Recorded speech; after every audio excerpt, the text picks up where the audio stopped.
Fecha os teus olhos por um momento. Pai, nós te agradecemos por essa noite. Obrigado, Senhor, porque os céus permanecem abertos sobre este lugar. Obrigado porque os anjos ministram sobre cada pessoa. Obrigado porque a tua presença é real. Que esta noite o seu nome seja glorificado em nós. O seu nome seja glorificado sobre cada pessoa que aqui entrou. Eu não conheço a todos que entraram, Senhor, aqui, e tampouco conheço a sua história, a sua vida, mas o Senhor os conhece. Ah, Espírito Santo, aquele que chegou aqui, Senhor, com uma causa impossível, aquele que chegou aqui com o seu coração, quem sabe, angustiado por causa de um familiar, aquele que chegou aqui, Senhor, precisando de um milagre, como o apóstolo ministrou aqui, Senhor. Nós confirmamos, Senhor, que as maravilhas do Senhor, a graça e o favor de Deus sejam ministradas sobre cada pessoa, sobre cada irmão, sobre cada irmã que chegou neste lugar. Ministra, Espírito Santo, abra os olhos espirituais para que ele veja. Tudo está feito, tudo está pronto, tudo está consumado em Cristo Jesus. Amém e amém. Você pode aplaudir a Ele com toda a tua força, com toda a tua alegria. Aleluia. Toma o seu lugar, por gentileza. Boa noite, amados. A paz do Senhor, irmãos. Mais uma noite de graça, de favor. Depois de uma conferência extraordinária que tivemos, poderosa, né? Cheios do Espírito Santo de Deus, estamos aqui mais uma vez para dar a Ele glória, louvor e adoração. Eu estou muito feliz que está conosco, com a minha esposa convidou os nossos vizinhos. Nós moramos em um condomínio com 6 casas e 4 casas vieram aqui hoje, né? Leandro, estavam assim, Leandro, esposa, Fabiano, esposas, filhas, o Marcos, ali a esposa, Deus seja louvado. Minha esposa falou, vai todos hoje. Eu falei, uau, que benção. Fiquei pensando, a conferência faz... A minha esposa ativou, né? Daí eu lembrei de algo, pastor Alan. Eu lembrei que o apóstolo falou que quem convida pode ir no café da integração. Ela está dizendo que não. Eu falei, agora eu estou entendendo porque você convidou o pessoal. Porque tu quer ir no café da integração. Ela reclamou esses dias, ela disse assim, nós quando chegamos na igreja não tinha café da integração. Agora ela tinha que trazer um cada mês, esposa. Daí nós vamos vir tudo de uma vez só. Deus seja louvado pela vida de vocês. Porque aqui é muito engraçado, né? Você fala assim, ganha uma alma para Jesus. O que eu ganho com isso? Você vai ganhar um galardão. Tá bom, 3 anos na igreja, não leva uma alma para Jesus. Mas você fala assim, ganha uma alma para Jesus. O que eu ganho? Um café. Não, então eu vou trazer. Estou brincando. Vou parar por aqui porque eu quero dormir em casa essa noite. Amados, quando o apóstolo, eu estava falando para o apóstolo, rapaz, que culto, que experiência, que glória, né? Cada mensagem, cada revelação. E ele falou para nós ministrarmos esta noite. Eu fiquei pensando o que eu vou falar à igreja. A questão é que depois de uma conferência dessa você sai apaixonado. E quem está apaixonado só sabe falar de uma coisa, né? Então eu quero falar do Espírito Santo. Amém? Aleluia. No livro de João, capítulo 16, verso de número 7, a palavra de Deus diz assim, livro de João, capítulo 16, verso número 7. Mas eu vos digo a verdade, convém, é necessário que eu vá. Porque se eu não for, o Consolador não virá para vós outros. Se porém eu for, então eu vou enviar o Consolador. A Bíblia diz que Jesus caminhou com os discípulos por 3 anos. 3 anos ele caminha com os seus discípulos, de manhã, à tarde, à noite. E nesses 3 anos, irmãos, os discípulos, quando tinham um problema, corriam para Jesus, Jesus solucionava o problema. Os discípulos tinham fome, Jesus multiplicava os pães.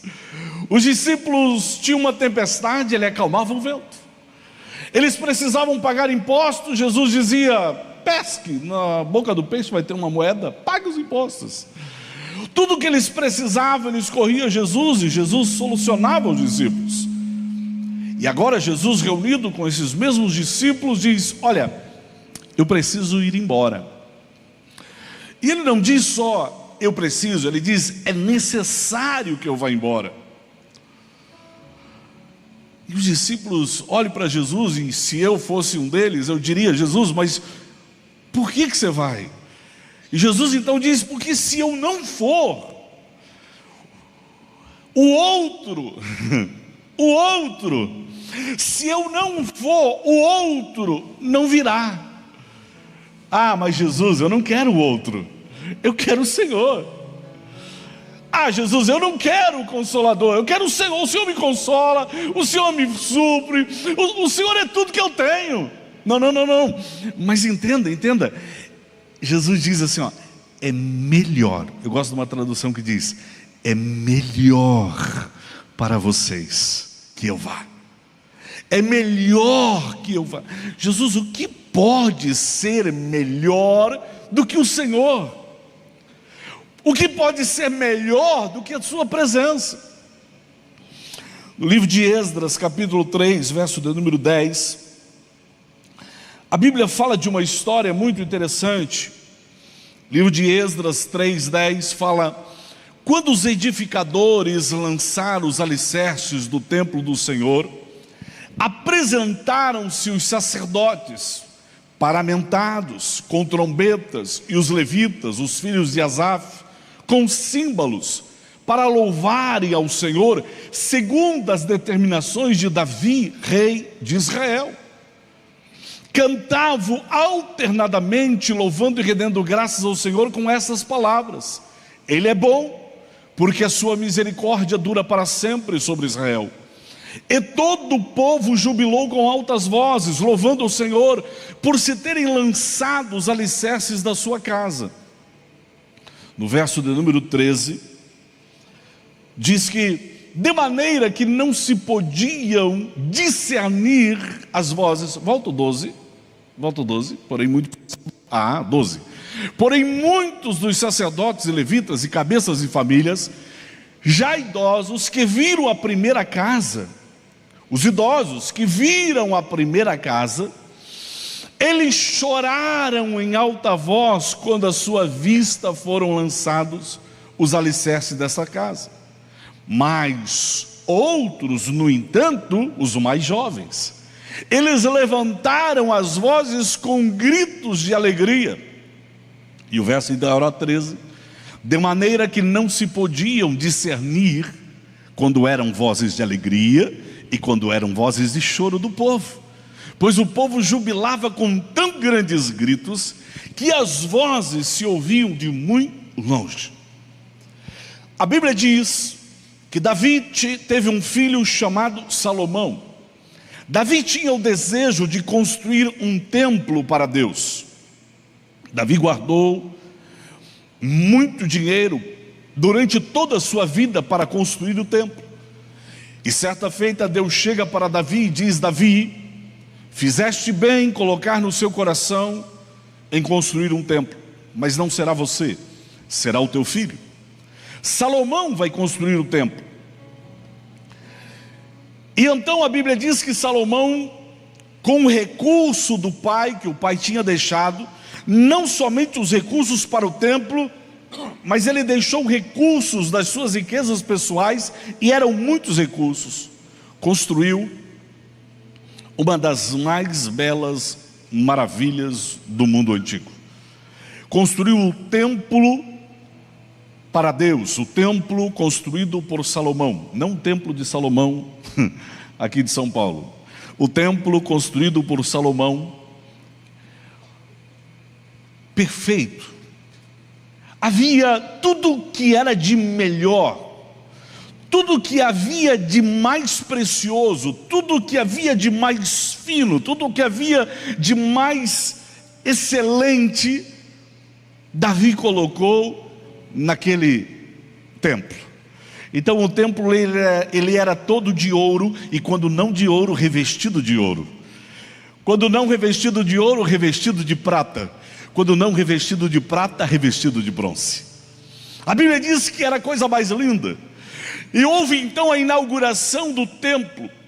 Mataram muitos animais, havia uma festa de sacrifícios ao Senhor.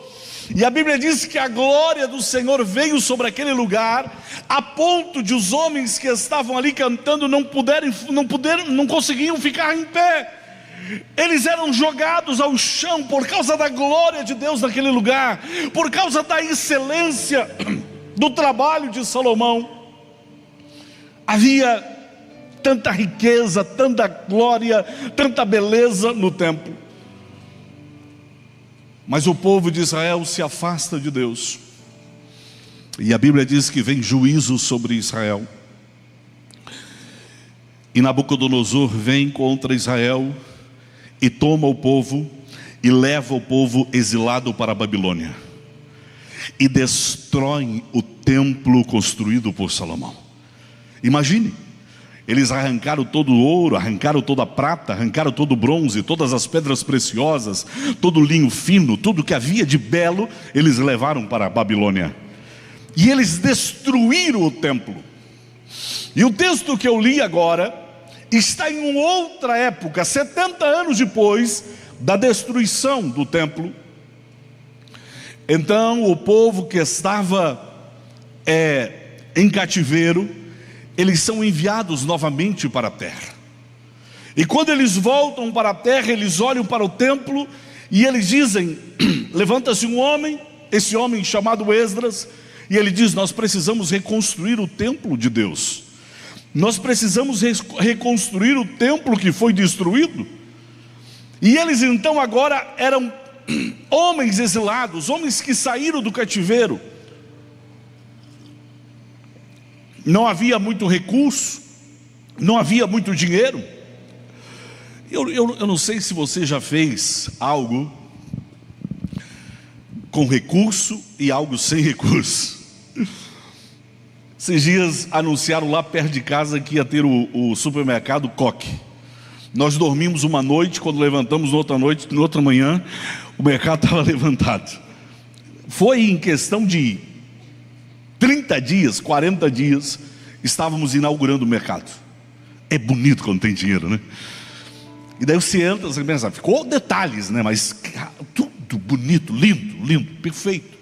Eu caminho toda manhã, saio de casa ali pela parte das 6 horas, 5h30 mais ou menos, e eu passo pela frente de um predinho de 3 andares. Há 3 anos ainda está lá só o esqueleto. Só o esqueleto. E trabalho, porque eu vejo umas mudanças. Mas há 3 anos tentando construir. Difícil.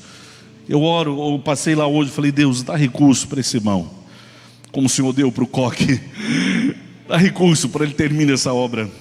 Aleluia. E assim eles estavam levantando o templo, reconstruindo o templo. Não havia pedras preciosas, não havia muita madeira boa, não havia linho fino. Havia as ofertas dos escravos, dos exilados, havia a oferta daqueles que saíram do cativeiro, e era difícil. E eles estavam ali levantando, e a obra de repente parava e não tinha recurso, e de repente voltava e não parava e vinha e recurso, e assim eles estavam construindo. No meio da obra, o povo estava triste, o povo estava chorando, o povo estava dizendo: essa obra não vai sair, esse templo não vai ficar pronto, nós não temos recurso. Deus levanta um profeta. Ei, no meio da dificuldade, Deus sempre levanta um profeta. No meio do problema, Deus sempre vai levantar alguém para te dar uma palavra de direção. Não importa o que você está vivendo, se você está no propósito de Deus, Deus sempre vai levantar alguém para falar algo para você. E eles estavam dizendo: nós não temos recursos, nós não temos dinheiro, nós não temos ouro, nós não temos prata, nós não temos, como que vamos construir esse templo? Então Ageu se levanta, no capítulo 2, verso 8 de Ageu, no meio daquela construção, no meio daquela situação, ele se levanta e ele diz: minha é prata, meu é o ouro, diz o Senhor dos Exércitos. E ele continua dizendo, verso 9, ele diz no verso 9 o seguinte, vamos para o 9. No 9: ei, minha é a prata, meu é o ouro, e escutem, povo, a glória desta última casa será maior do que a primeira, diz o Senhor dos Exércitos, e neste lugar darei a paz, diz o Senhor dos Exércitos. Uau! O povo se animou novamente, e eles disseram: Deus vai dar o recurso. E eles continuaram, até um dia que eles terminaram o templo. E então houve o dia da grande inauguração. Houve o dia que chamavam todos os povos, todos, venham para o grande dia do Senhor. Os músicos já estão preparados, os sacerdotes já estão ornamentados. Venham para o dia da inauguração, o dia do templo. E a Bíblia diz que todo o povo se reuniu na frente do templo. Mas a Bíblia diz que os mais velhos, os que tinham ido para o cativeiro, e eles conheciam o primeiro templo, eles sabiam do primeiro templo. Foi o texto que nós lemos. Os mais velhos começaram a chorar. Por quê? Porque já não havia mais tanta beleza, não havia tanto ouro, não havia tanta prata, não havia mais tanta riqueza naquele templo. E eles olharam, e era um templo construído com um recurso escasso, e eles choravam. Mas a Bíblia diz que tinham os mais jovens, os que nasceram na Babilônia, os que quando nasceram começaram a ouvir dos seus pais: olha, lá na nossa terra, lá na nossa cidade, lá na nossa região, lá no nosso país, ei, tem um templo de Deus vivo, um templo do Deus que criou os céus e a terra. E ei, meu filho, Deus prometeu que vai nos tirar desse cativeiro. Deus prometeu que nós vamos voltar, e quando nós voltarmos, esse templo vai ser reconstruído, e nós vamos glorificar a Deus. E esses jovens agora estavam saltando, jubilando, glorificando, exaltando. E a Bíblia diz que o som do riso, o som do júbilo, o som da alegria era alta, mas o som do choro, o som do lamento, o som da tristeza também era alta. Se ouvia de longe, mas não podia se discernir se estavam chorando ou se estavam celebrando. A pergunta que eu fiz foi: Jesus, o que seria mais excelente? O que seria melhor?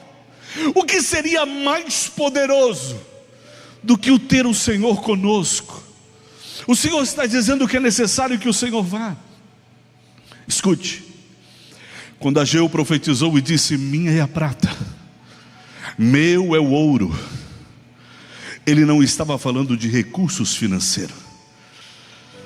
Quando ele disse: em minha é a prata, meu é o ouro, e a glória desta segunda casa, a Bíblia diz que Deus não pode habitar em casa feita por mãos humanas. Então, apesar que no momento era para aqueles que estavam ouvindo, havia nesta palavra uma profecia. Porque a Bíblia diz no livro de João, capítulo 2, verso de número 18. Olha o que a Bíblia diz no livro de João 2:18. Livro de João, capítulo 2 e verso 18. A Bíblia diz: perguntaram-lhe, pois, os judeus: que sinal nos mostras para fazeres essas coisas? Jesus respondeu: destruam este templo, e em 3 dias eu reconstruirei. Jesus estava no templo, eles disseram: nos dê um sinal. Jesus disse: destruam o templo, e em 3 dias eu vou reconstruir. Eles olharam para o templo, aquele templo que já não era o de Salomão, mas para eles era um grande templo.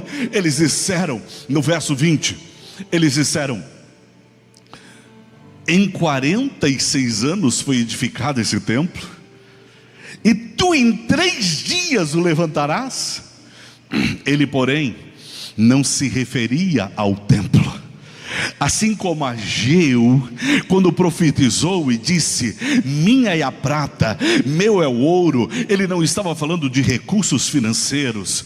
E quando ele disse: a glória da segunda casa será maior do que a primeira, ele não estava falando daquela casa, ele não estava falando daquele templo. Pastor, qual templo que ele estava falando? Olha só o que a Bíblia diz no livro de Romanos, capítulo 6, verso de número 5. A Bíblia diz que Jesus disse: destruam este templo, e em 3 dias eu reconstruirei. Claro, eles crucificaram Jesus, destruíram o templo de Jesus, colocaram o templo no sepulcro, mas ao 3º dia ele foi reconstruído. E olha o que diz Romanos diz: porque se fomos unidos com ele na semelhança da sua morte, certamente seremos também unidos com ele na semelhança da sua ressurreição. Ele está dizendo: destrua esse templo. E agora Paulo está dizendo: se eu e você fomos unidos com ele na destruição do templo, também nós seremos unidos com ele na reconstrução do templo. E agora olha o que diz 1 Coríntios capítulo 6, verso de número 19 e 20. Acaso não sabeis que o vosso corpo é o santuário do Espírito Santo que está em vós, o qual tendes da parte de Deus, e que não sois de vós mesmos, porque fostes comprados por preço? Minha é a prata, meu é o ouro. Não se fala de dinheiro, não se fala de recurso financeiro. Minha é a prata, meu é o ouro. Fala de um recurso que não pode ser corroído por ferrugem, um recurso que não pode ser gasto. Pastor, que recurso esse? Era a glória que estava sobre o Filho. Aleluia. Fostes comprado por preço, agora glorifiquem a Deus no vosso corpo. Como assim, pastor? Porque agora eu e você somos o templo que Ageu estava falando. Porque Ageu disse: minha é a prata, meu é o ouro. Vocês estão preocupados com isso? Vocês estão preocupados com recurso? Não se preocupem com recurso, porque o recurso acaba, e quando acabar você vai se preocupar novamente, e quando você tiver e acabar você vai se preocupar novamente. Pare de se preocupar com essas coisas. Se preocupe com algo que é muito mais excelente, que é muito melhor do que a camisa que você veste, do que a comida que você come. É o teu corpo. Porque o teu corpo agora é o templo do Espírito Santo.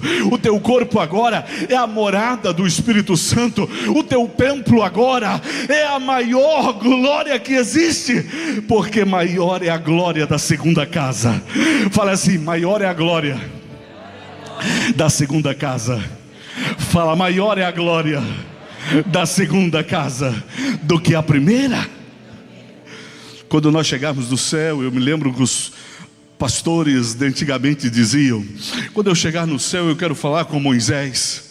E eu quero dizer: Moisés, como foi abrir o mar vermelho? Eu quero falar com Abraão. Abraão, como foi o dia que você levou o seu filho Isaque para ser crucificado?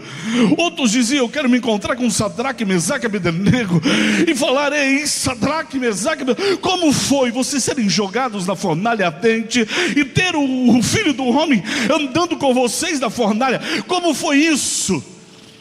Eu imagino que se nós chegarmos lá e querer perguntar para eles: e como foi a história de vocês? Eles vão dizer: não, para. Parece o João Kleber falando: para.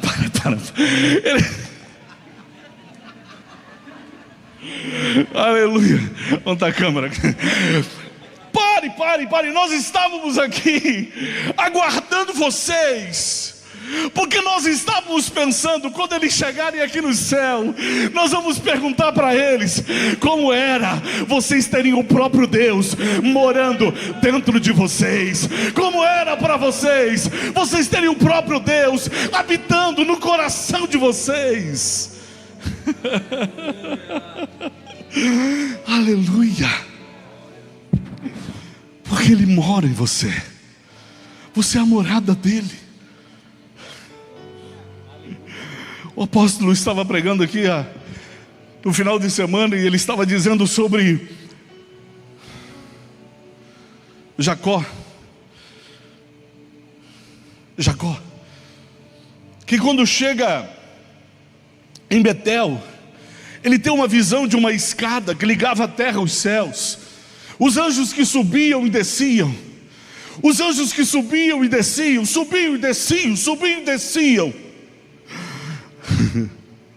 Eu fui ler esse texto quando eu cheguei em casa, e eu fui fazer dele o meu devocional, e eu percebi que Jacó, quando ele acordou da visão, quando ele acordou do sonho, que os anjos subiam e desciam, e o apóstolo disse o seguinte: ei, mas Jacó não conseguiu subir.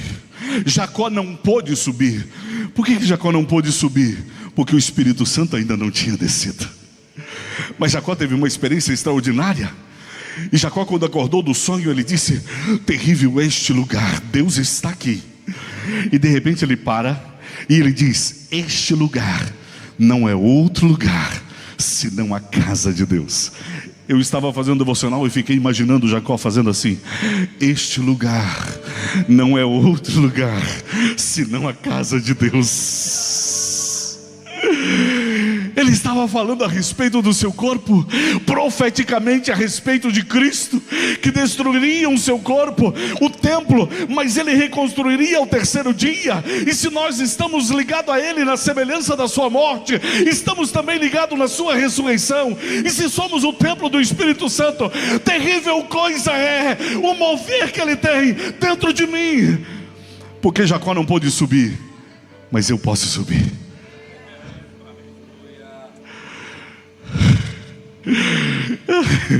Jacó não pôde subir, mas o apóstolo disse: João pôde subir, porque ouviu uma voz do céu dizendo: sobe para cá. Por que devemos subir? Porque quando você vê do alto, a visão é diferente de quem está embaixo. Quando você vê do alto, você consegue ver coisas que quem está embaixo não consegue ver. Quando você está no alto, você consegue ver coisas que quem está embaixo tem limitação para ver. Então sabe qual é o nosso problema? O nosso problema é que nós temos o Espírito que já desceu, mas o problema é que poucos de nós têm a coragem de dizer: Espírito, se me leva. Por quê, pastor? Porque para subir não pode estar pesado demais. Eu não estou falando de gordura. O irmão Jairo tem abençoado muitos a respeito disso, mas não estou falando dele. Estamos pesados demais pelas preocupações dessa terra. Estamos pesados demais porque o que está nos alimentando são as notícias dessa terra. O que nós estamos nos alimentando são notícias que ouvimos a respeito do nosso filho, da nossa filha. E quando ouvimos a notícia a respeito do nosso filho, como foi testemunhado esse final de semana, pastor, eu não sei mais o que fazer. O meu filho desviou. Pastor, eu não sei mais o que fazer. A minha filha desviou. Pastor, eu não sei mais o que fazer. O meu marido. Pastor, eu não sei mais o que fazer. A minha esposa. Pastor, eu não sei mais o que fazer. A minha empresa. Pastor, eu não sei mais o que fazer. As minhas finanças. Pastor, eu não sei mais fazer os meus negócios. Pastor, eu não sei mais o que fazer. Sobe. Sobe. Porque quando você sobe, você consegue ver como estava, como está e como estará. Porque quando você sobe, você não vive mais esta realidade. Você vive a realidade do céu. Amém? Amém? Amém? Abra a Bíblia em Eclesiastes capítulo 3. Abra a Bíblia em Eclesiastes capítulo 3. Verso de número 1. Tudo tem o seu tempo determinado, e há tempo para todo propósito. Aonde? Debaixo do céu. Debaixo do céu, tudo tem o seu tempo. Tudo está determinado. Tudo está pronto. Agora abra comigo no livro de João.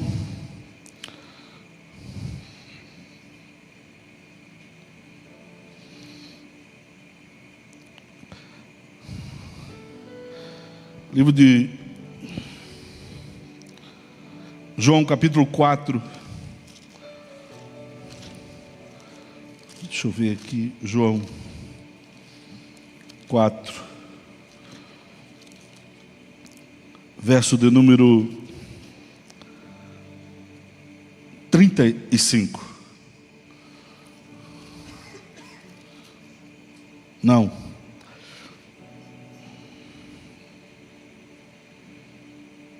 É 35. Não dizeis vós que ainda há 4 meses até a ceifa?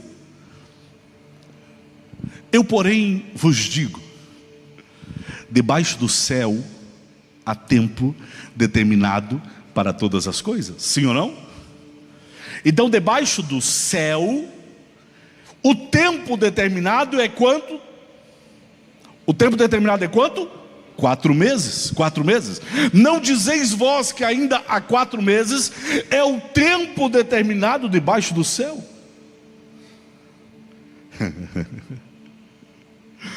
Sabe o que é isso? Eu olho para o teu filho, eu olho para o teu problema, eu olho para a tua dificuldade, e eu consigo ver debaixo do céu que você está vivendo um tempo. E essa tua dificuldade tem um tempo determinado. Essa tua dificuldade tem uma história. Essa tua dificuldade tem um período que vai acontecer debaixo do céu. Mas olha o que Jesus está dizendo: erguei os vossos olhos. O que ele está dizendo? Não vejam debaixo do céu, subam para cá, ergam os vossos olhos e vejam, e vejam. Ergam os vossos olhos e vejam os campos, pois eles já estão brancos e eles já estão prontos para a ceifa. Sabe o que é isso? Aqueles que estão debaixo do céu, eles estão olhando para o seu problema, e eles estão vivendo o tempo a tempo, tempo a tempo, tempo a tempo. E eles estão dizendo: Deus, tenha misericórdia. Deus, eu não aguento. Deus, eu não suporto. Eles encontram o pastor Tiago ora por mim. Eles encontram o pastor Lucas, ora por mim. Eles encontram o apóstolo, apóstolo, ora por mim. Eles encontram a feiticeira, ora por mim. Eles encontram a macumbeiro, faz alguma coisa. Eles encontram, porque eles querem uma solução.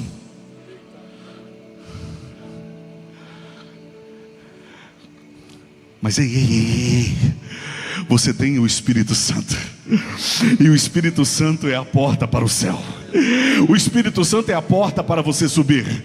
O Espírito Santo é a porta para que você levante os vossos olhos e olhe para o teu problema, não a partir da terra, olhe para o teu problema a partir do céu.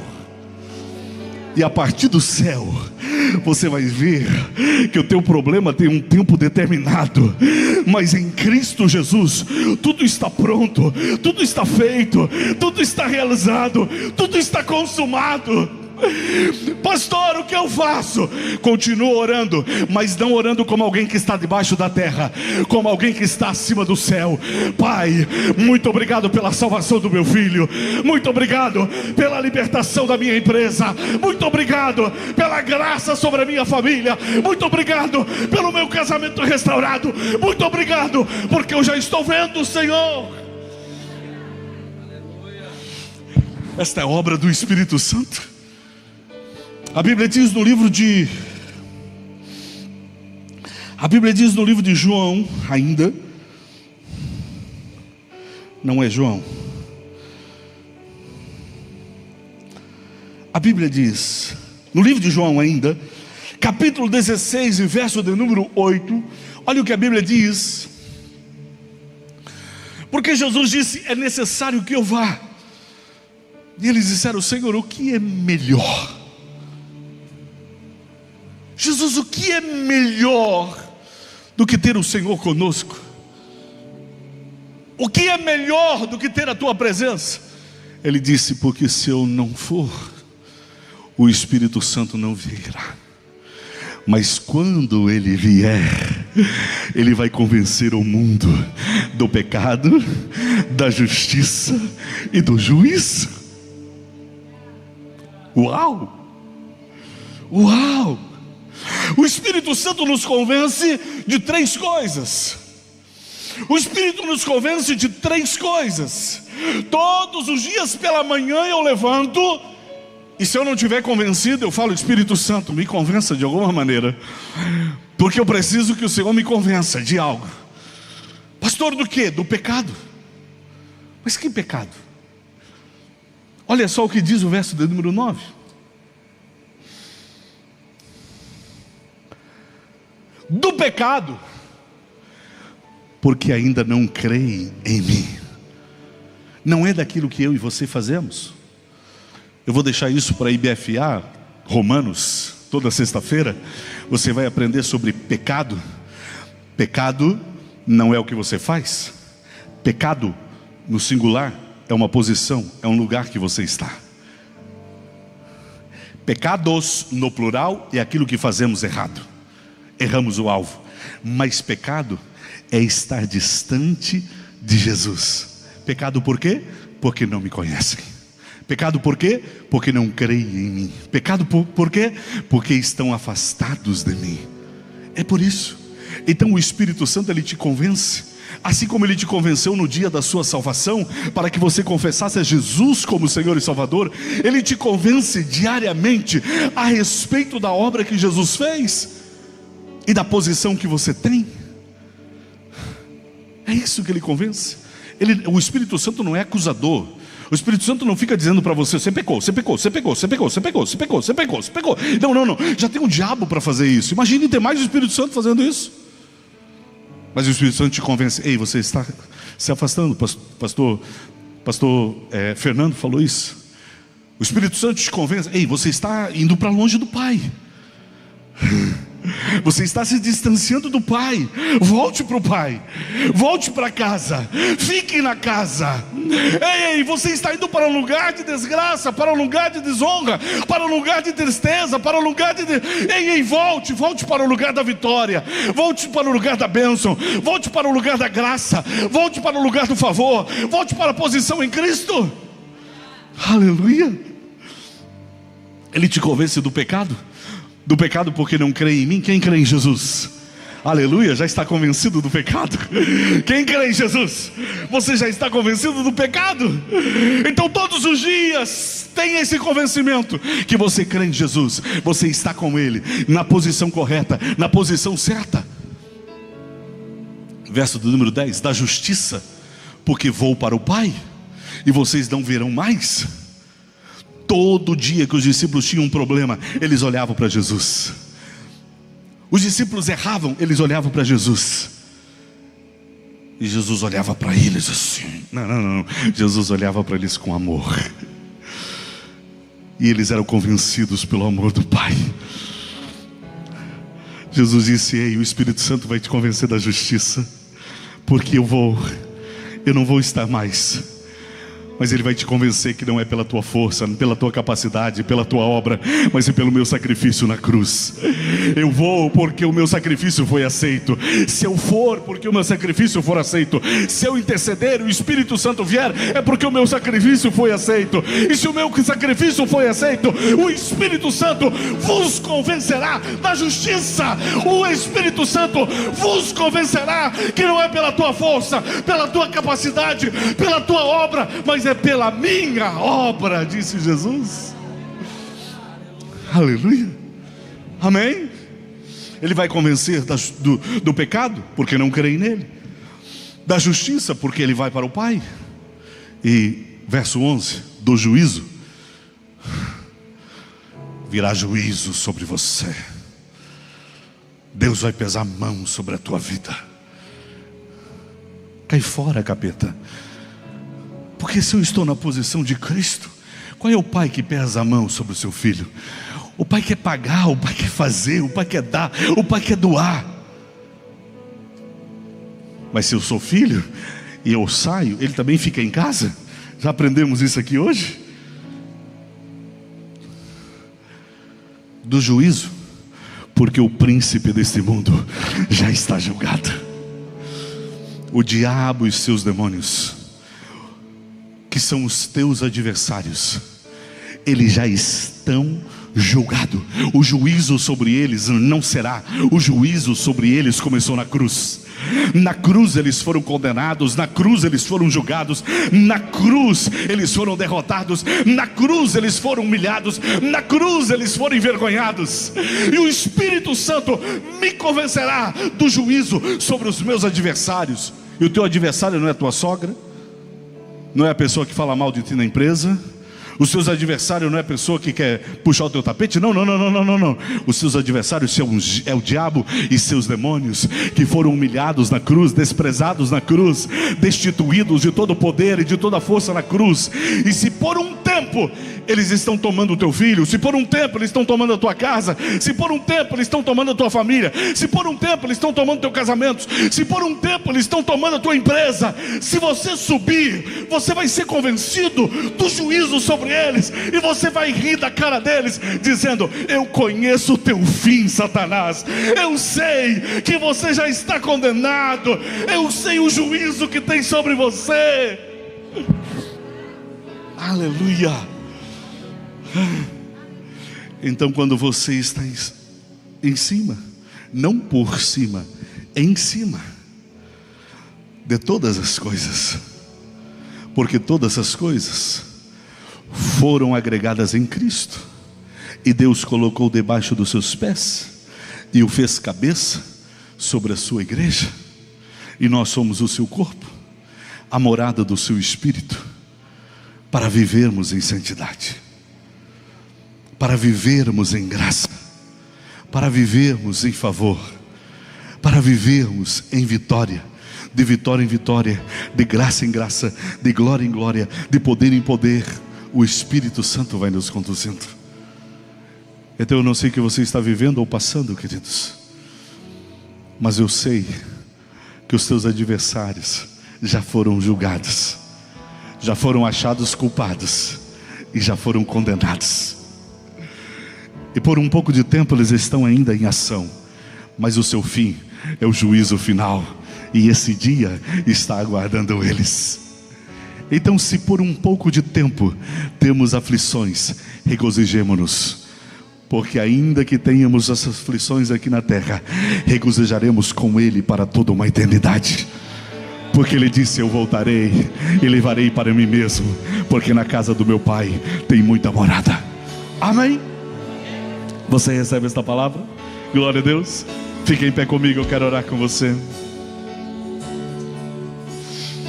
Aleluia.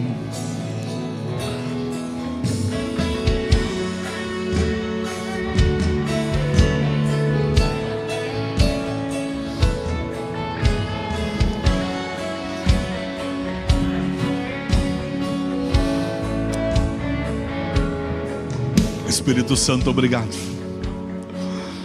Obrigado porque o Senhor nos convenceu do pecado. Obrigado porque estávamos afastados do Pai e o Senhor mostrou a nossa condição. Obrigado porque estávamos longe e o Senhor nos mostrou. Obrigado porque todas as vezes que nós começamos a nos afastar do Pai, o Senhor nos convence do lugar onde nós estamos e a posição que o Senhor tem preparado para nós. Obrigado, Senhor, porque o Senhor nos convence da justiça. A obra não é nossa, o resultado não é nosso, a glória não é nossa, o poder não é nosso, a força não é nossa. Foi por causa de Cristo, foi por causa dele. Nele ele se fez pecado, para que todos nós fôssemos feitos a justiça de Deus. Obrigado, Espírito Santo. Obrigado, Espírito Santo, porque o Senhor nos convence do juízo, porque os nossos adversários já estão julgados, foram encontrados culpados e já estão condenados. Se por um tempo eles têm agido em alguma área, podemos ver o seu fim, podemos ver a sua derrota, podemos ver a derrota do diabo no nosso casamento, podemos ver a derrota do diabo e seus demônios das nossas finanças, podemos ver a derrota do diabo e seus demônios nas doenças e enfermidades, podemos ver a derrota do diabo e seus demônios na nossa empresa, nos nossos negócios. Eu quero dar uma ordem nesta noite, pelo poder e pela autoridade do nome de Cristo Jesus, na posição da remissão do sangue de Cristo. Neste momento dou uma ordem: diabo e seus demônios, solte essa pessoa agora. Diabo e seus demônios, solte este casamento. Diabo e seus demônios, soltem esses filhos. Diabo e seus demônios, agora, em nome de Cristo Jesus, solte a mão desta empresa, solte a mão desse negócio. Agora, em nome de Cristo Jesus, diabo e seus demônios, espírito de enfermidade, eu te dou uma ordem agora: solte essa vida agora, solte essa pessoa agora. Ser curado, ser curada agora, em nome de Cristo Jesus, em nome de Cristo Jesus. Espírito de loucura, solte essa pessoa agora, agora. Espírito de loucura, solte-a em nome de Jesus, solte-a em nome de Jesus, solte agora, agora. Pensamento suicida, sai agora. Espírito do inferno que fala sobre suicídio no ouvido dessa pessoa agora, eu te silencio agora,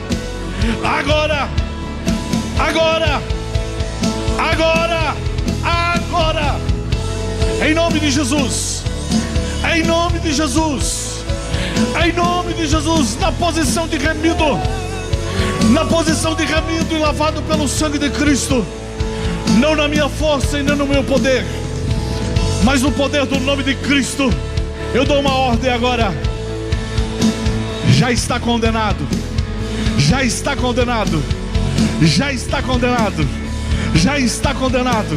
Alegria volte sobre esse coração, regozijo volte sobre essa vida. Aleluia. Depressão, sai agora, sai agora. Depressão, sai agora, sai agora, em nome de Jesus, em nome de Jesus. Isso. Em nome de Jesus, solte agora, Solte agora. Solte agora. Intercessores, intercedam. Solte agora. Em nome de Jesus. Em nome de Jesus. Em nome de Jesus. Em nome de Jesus. Espírito maligno agora. Eu te dou uma ordem. Esta casa vai sorrir novamente. Ei, solte agora. Solte agora. Em nome de Jesus. Em nome de Jesus. Solte agora. Em nome de Jesus. Em nome de Jesus. Em nome de Jesus. Há poder, há poder, há poder, há poder, há poder no nome de Jesus. Há poder no nome de Jesus. Aleluia. Aleluia. Se você pode, tiver essa liberdade, coloque a mão sobre a sua cabeça.